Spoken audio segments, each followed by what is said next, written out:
Salut, c'est moi JF. Laissez-moi vous présenter mon émission Sauvage comme une image. Pourquoi Sauvage comme une image? Je serais porté à vous dire, pourquoi pas. Plus sérieusement, Sauvage comme une image me représente assez bien. Je suis pas sage comme une image, puis j'ai aucune intention de le devenir non plus. Sauvage, car ça représente aussi mon style de photographie. Je suis un photographe animalier ou, de manière plus précise, portraitiste d'animaux. C'est cute, ça. Je fais aussi des photos de paysages, mais surtout connu pour mes photos d'animaux. Je vais vous présenter quelques-unes de mes photographies pour vous donner une idée de mon travail, un genre d'apéro intello.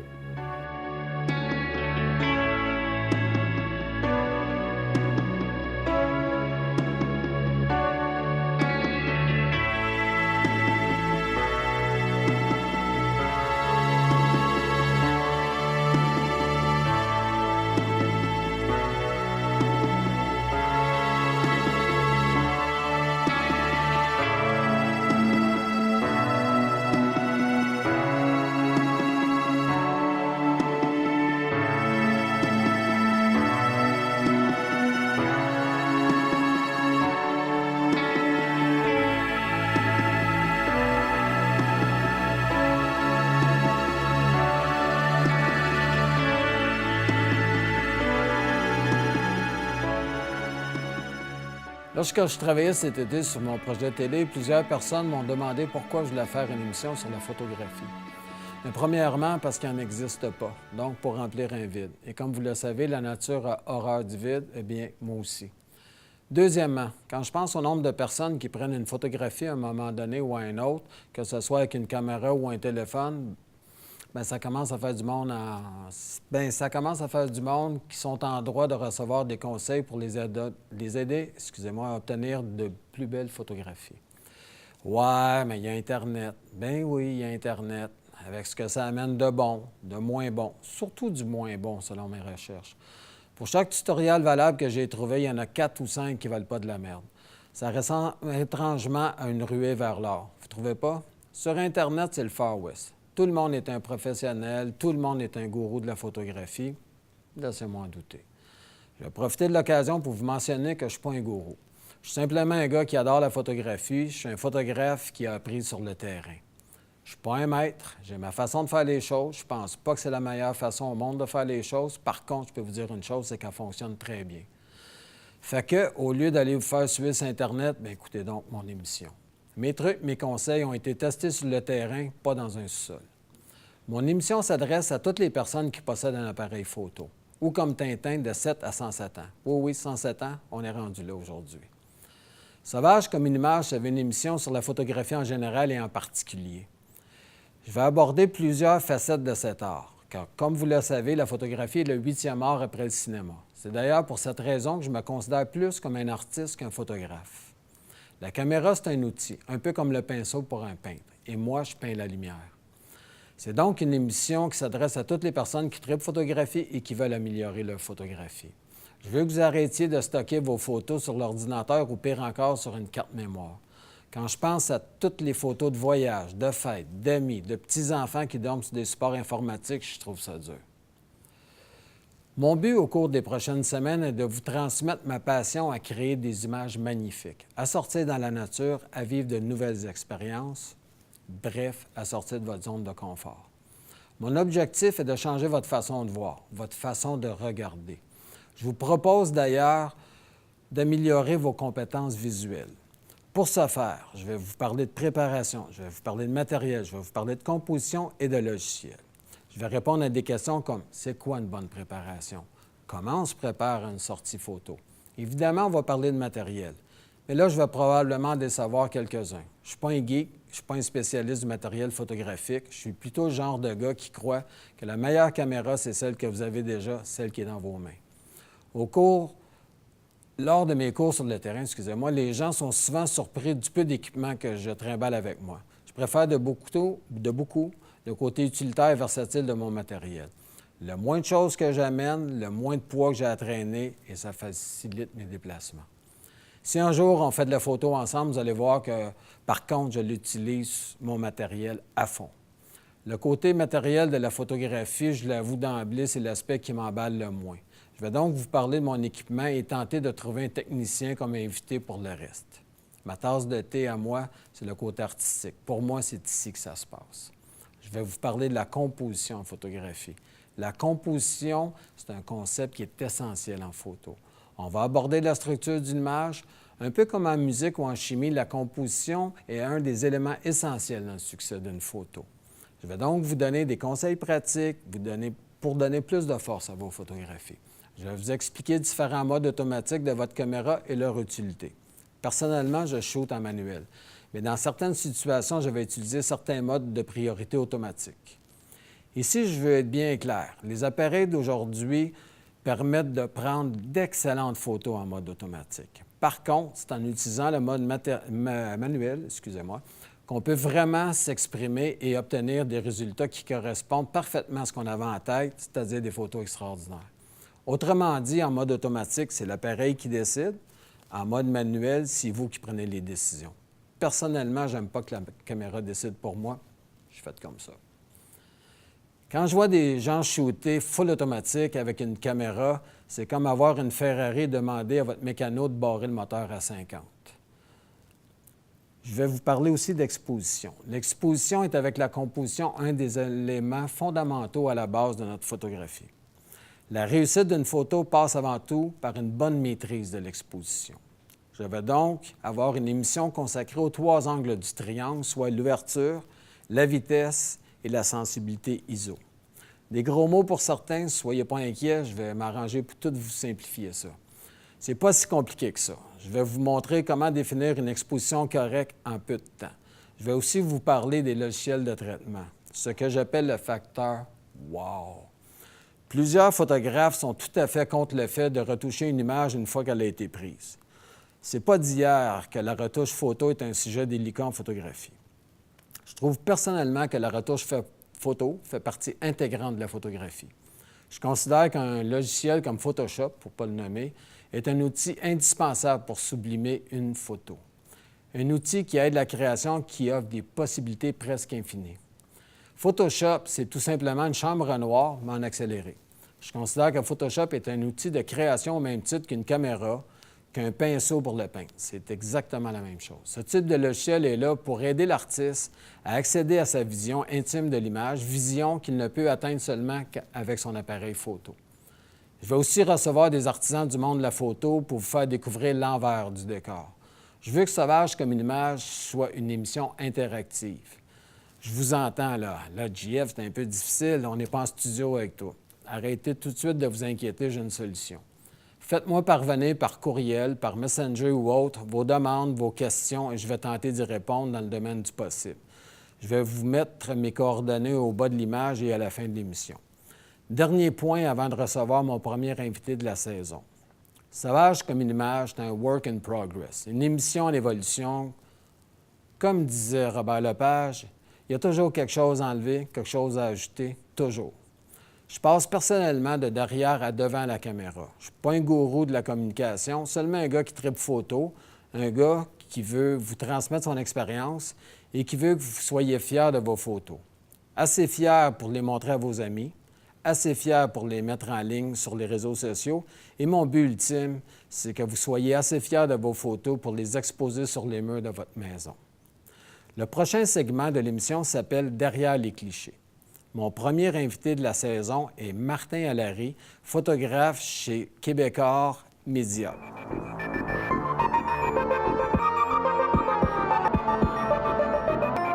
Bienvenue, Martin, à Sauvage comme une image. Tout d'abord, est-ce que tu pourrais te présenter à nos auditeurs, s'il te plaît? Bien, disons que ça fait au moins 20 ans que je fais de la photo.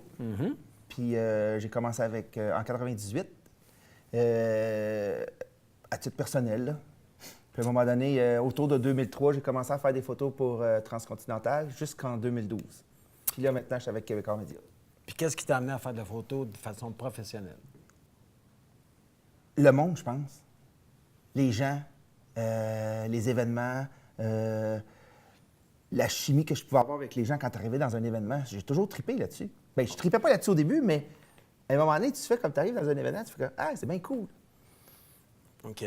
Et puis, qu'est-ce qui a fait que dans tout le genre de photos qu'on peut avoir, tu as choisi les photos d'événements. C'est vraiment ça, je regardais tes photos, puis c'est ce qui revient le plus souvent, les événements, des choses qui arrivent dans la vie quotidienne. Oui, mais pourquoi les événements? Bien, je suis un gars de terrain en partant. D'accord? Moi, quand ça bouge, j'aime ça. OK. Être dans un studio, ça bouge pas. OK, comme aujourd'hui, c'est un peu pénible pour toi. Non, ça va. T'es super beau, là. C'est gentil, merci beaucoup. On va te réinviter. Prenez note, les gars, on réinvite.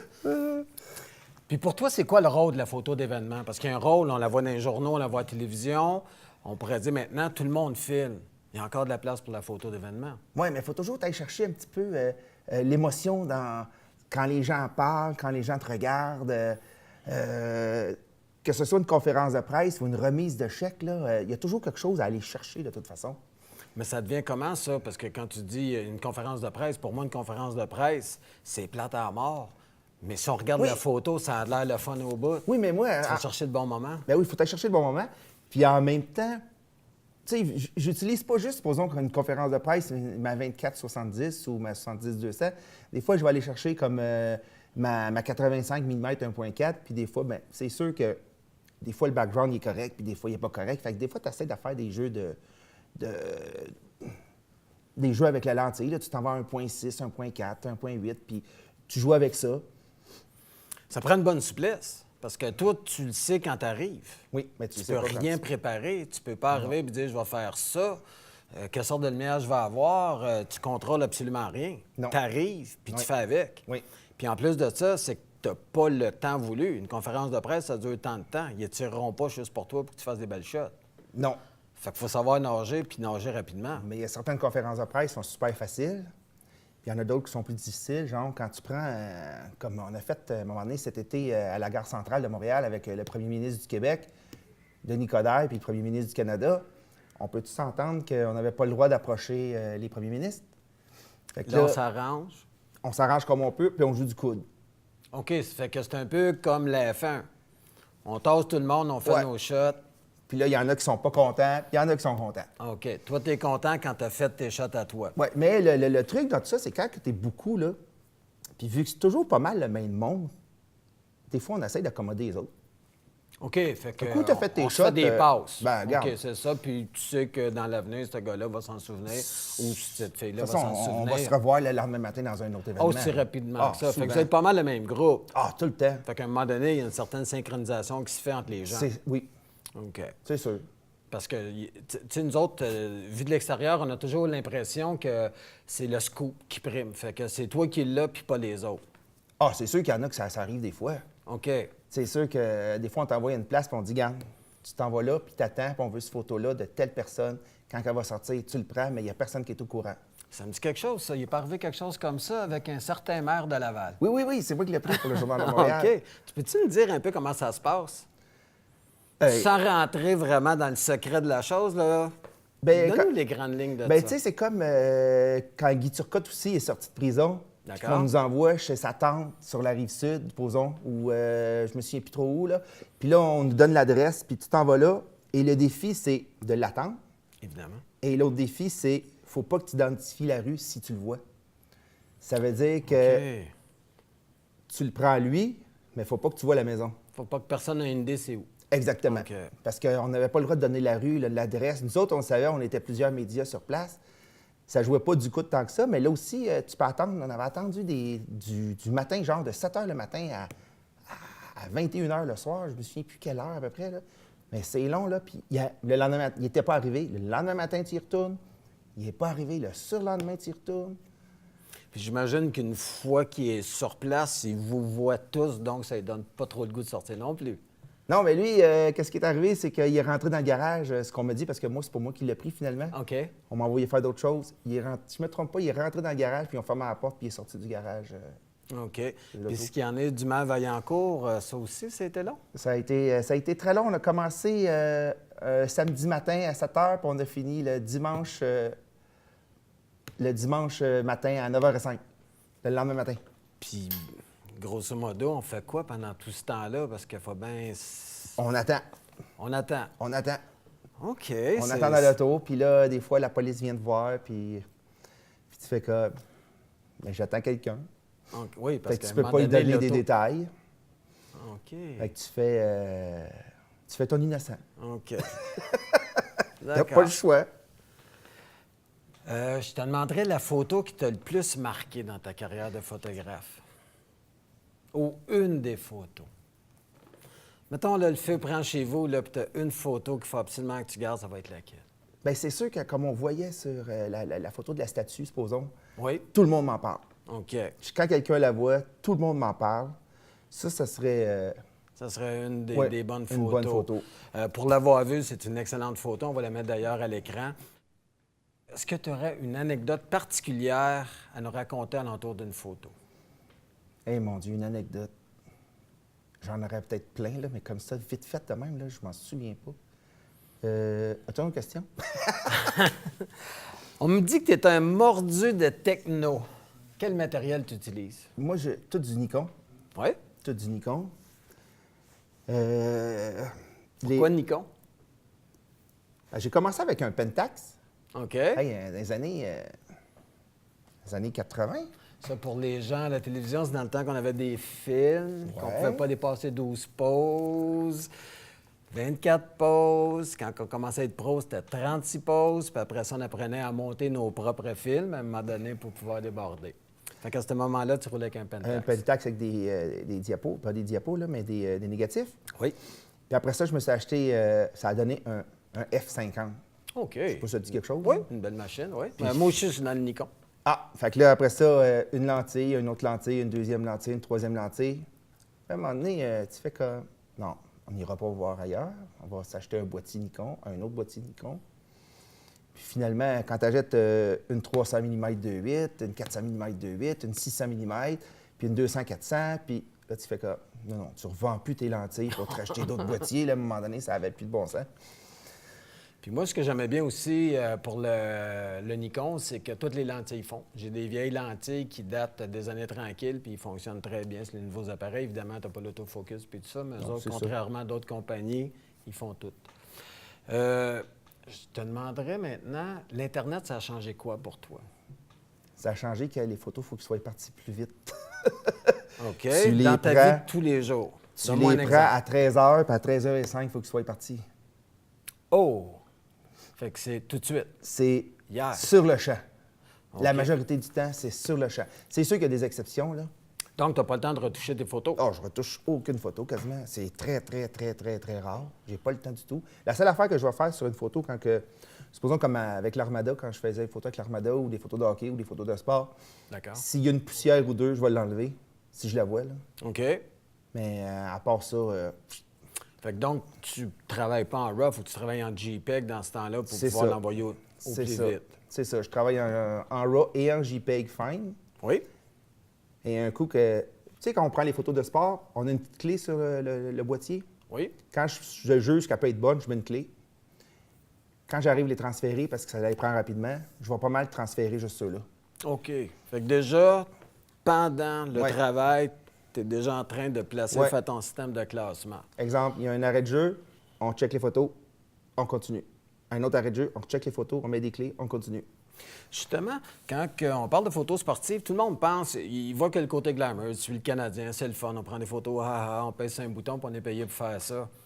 C'est pas ça, en réalité. là. Non, la réalité, c'est que tu prends une photo, tu choisis tes photos vite. Faut que tu renommes toutes tes photos. Faut que tu nommes les noms des joueurs de ces photos avant de tout envoyer.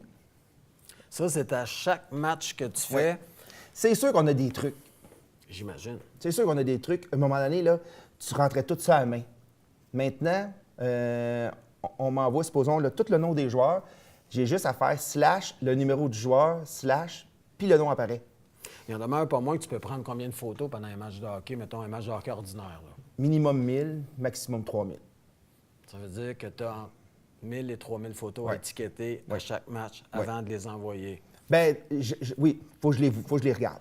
Évidemment, tu vas faire une présélection. Oui, Donc, tu traînes un laptop avec toi. tout le temps. Parce que c'est pas en regardant derrière ton Tout le appareil que tu arrives à faire une sélection. Tout le temps. OK. Fait que ça veut dire que tu as pas mal de stock à trimballer avec toi? Parce que là, si on parle lentilles, on parle boîtier, parce que tu fonctionnes avec plus qu'un boîtier. 3. 3 boîtiers. Ben, moi, je l'ai toujours 3 sur le dos, souvent. Là. Est-ce que les 3 boîtiers sont identiques? Oui. OK. 3D3S. C'est comme moi. Tant qu'à avoir 3 boîtiers, tu veux que les boutons soient à la même place, puis on ne cherche pas. Oui. Les OK. boutons, les batteries, les cartes. Oui. Parce qu'on s'entend que... On en prend de la photo, ça prend de la carte. Oui, exactement. Je voulais savoir si tu avais des conseils à donner à des photographes qui veulent commencer, des photographes qui veulent vivre de la photographie. Ça serait quoi les conseils que tu leur donnerais? La patience. La patience dans le sens de... Bien, la patience, dans le sens de la patience, parce que s'ils veulent demain matin faire de la photo, tu sais, comme moi, de mode, ils ne feront pas nécessairement de la photo de mode demain matin s'ils commencent, là. OK. Faut que tu commences dans le bas de l'échelle. OK. Puis c'est d'apprendre leur appareil photo. Puis de ne pas se mettre nécessairement en programme ou en sport ou en automatique, c'est en manuel. Moi, je suis toujours en manuel. Ça, ce qui est très important, moi aussi. Je suis toujours en manuel parce que vous allez apprendre avec le temps que c'est là que vous faites les photos exactement comme vous voulez.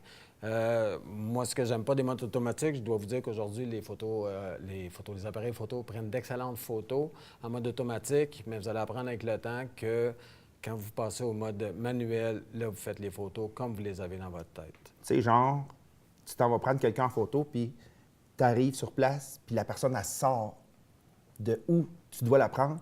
Puis là, tu n'as pas le temps de t'ajuster. Fait que je me mets à sport, plus 3. Puis là, je cours après, puis je la prends en photo. Puis là, je l'ajuste après, vite fait. Fait que si je comprends bien, tu pousses toujours vers la droite. Tu veux plus Ouais. de lumière, moins de lumière. Oui, oui. Fait que je fais plus 3. Bien, je fais pas plus 7 parce que plus 7 est trop clair. Puis plus 3, je la trouve juste correcte, mais en sport. Mais si tu te mets à P, c'est pas pareil. Au moins en sport, je peux me mettre à 125 ou à 160. OK. Tandis qu'à P, bien souvent, il va arriver à 60 de vitesse, puis moi, j'aime pas bien ça, là. Bien, écoute, merci beaucoup, Martin. C'était un plaisir de te Merci. rencontrer. À la prochaine.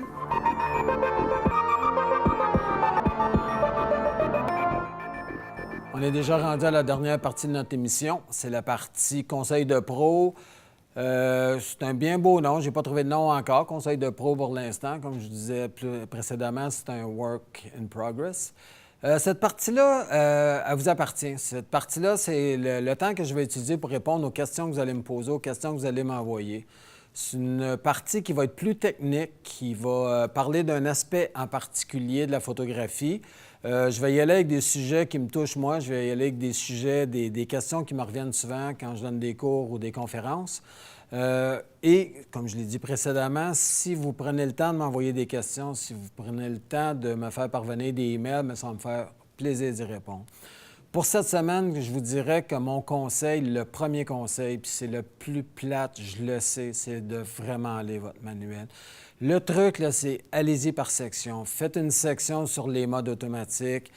Prenez votre caméra, faites-le, essayez-le, trouvez la différence entre chaque mode.